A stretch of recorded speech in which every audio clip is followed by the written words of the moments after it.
मान्छेकै मायाले नाघेर सङ्घार, बोकेर सपना उड्दा उड्दै बिर्सेर बेथाहरू, मनको आँखाले नदेखिएको देख्छन् बचाउने मान्छेहरू।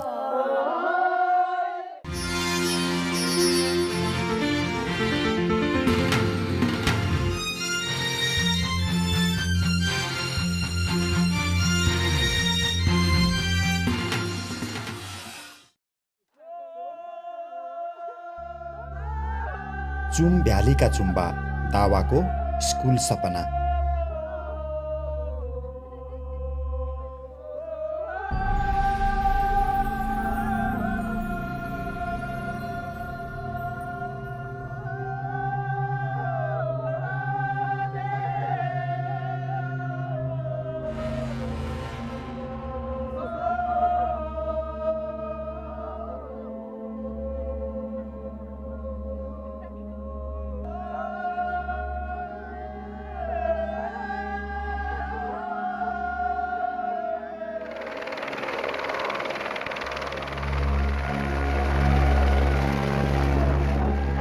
एउटा चाहिँ स्कुल बनाउनेको कुरा चाहिँ छलफल गर्नुभयो। यहाँ अतिको दिनमा हाम्रो छानाको जस्ताहरू पनि उहाँले हिलीमा यहाँ पुर्याइदिनु भयो।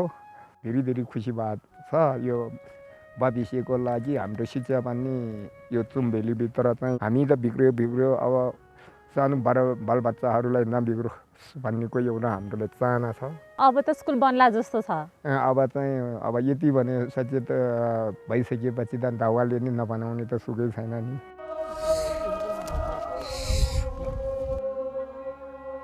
अब विद्यालय बनाउनै पर्ने बेला भइसक्यो। मान्छे यहाँ बच्चाहरू स्कुल छैन, पढाइ बिग्रियो, अभिभावकहरू चाहिँ त्यस्तै छन्।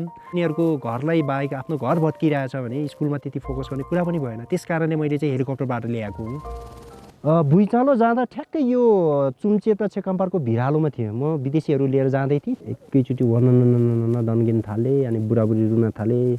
एक हिसाबले म त भाग्छु यार माथितिर भने होइन नगरौँ, होइन मैले यिनीहरूलाई बचाउनुपर्छ भन्ने त्यसको हिसाबले बुढी बोक्न गाह्रो भएर ठुलो साइजको मान्छे त्यो टेक्निक लगाएर पछाडि ताने बोकेँ। 10 बजे बोकेँ। त्यसपछि त गाह्रो भयो अल्टिच्युडमा। त्यसपछि गएर डोराउन थालेँ। यताबाट भत्केँ। 5 मिनट पछाडि हेर्दा त पछाडिको जुन हामी बसेको ठाउँ चाहिँ यसरी गइरहेको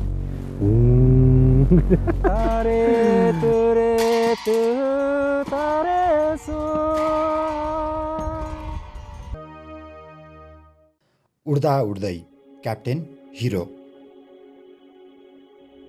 त्यसो ठाउँमा नजाउन भन्दाखेरि मेरो कामै त्यस्तो छ, आमा धन्न नमान है भन्छ। म गएन भने गाउँमा कसले उडाएर गएछ भने मैले छिटो आउनु है बाबु भन्दाखेरि ल हुन्छ भनेको त्यही अन्तिम त्यही कुरा त्यति मात्रै। फौजीको मन बिर्सेर बेथाहरू।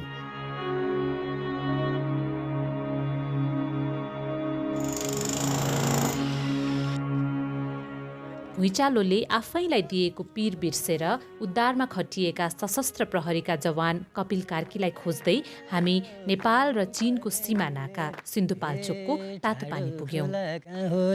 यसको शिर कसले हरण गरिदेला, मनको पीर तिते करेलीले, मुखै तितो बनायो तिते करेलीले, मलाई लटै बनायो झिमझिम करेलीले। आज दिउँसो 2 बजे काठमाडौँ सामाखुसी पुग्दा सशस्त्र प्रहरी कपिल कार्की आफ्ना सहकर्मीका साथ भत्किएको घर खोसिँदै थिए।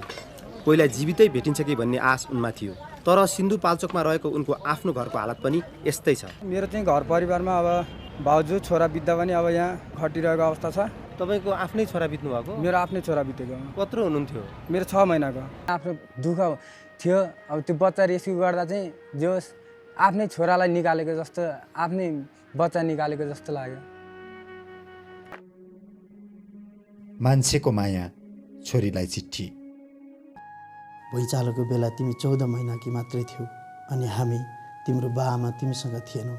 कतिले त बाबुआमा र आफन्त नै गुमाएर टुहुरा भए। तिमीलाई एक्लै रुवाएर भए पनि धेरै ओठहरूमा मुस्कानको बिउ रोप्यौ। यो बेला फेरि कर्मले हामीलाई जित्यो।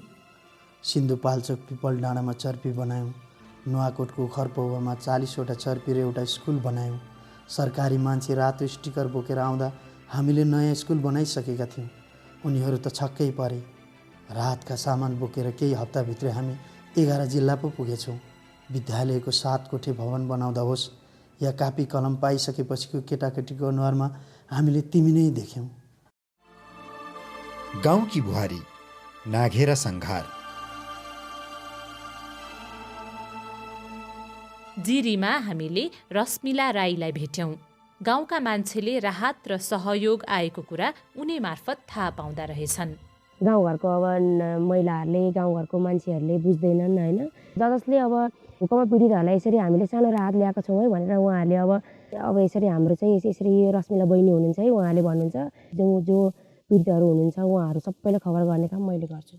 फोन बोकेर सबैलाई यिनीहरूको उसले अब मैले पो फोन बोकेको छैन त। फोन हुनेहरूलाई त उसको पैसा खर्च गरेर कहाँसम्म फोन गरेर यस्तो छ अरे यस्तोमा आउनु बोलाउँछ नि उसले। अनि मलाई पनि खुसी लागेको छ क्या।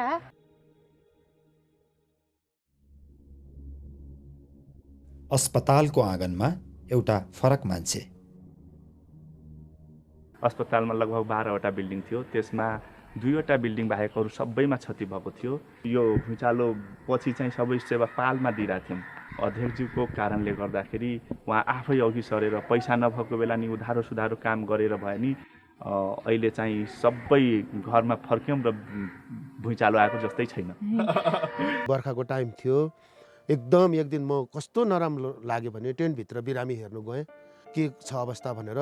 सबैजना खुट्टा माथि राखेर बेडमाथि, उतल टेन्टको भुइँमा पुरा दह जमेको, पानी पुरा हेभी रेन हुन्छ जिरीमा।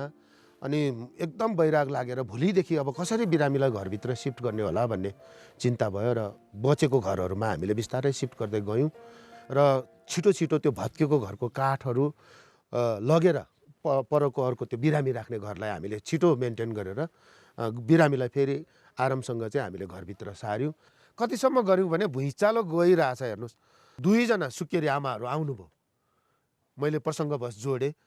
अब घरभित्र सुकेरी गर्नुपर्ने छ, लेबर रुमभित्र छ, भुइँचालो गइराखेको छ, डराएर उहाँहरू भित्र नजाने।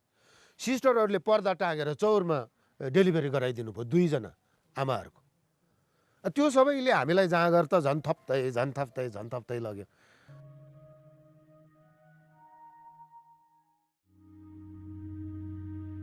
नदेखिएको देख्ने मनको आँखा। भूकम्पपछि धेरै जिल्लाहरूमा घुम्दै जाने चरणमा सिन्धुलीमा पनि धेरै लुकेका साथीहरू हुनुहुन्छ।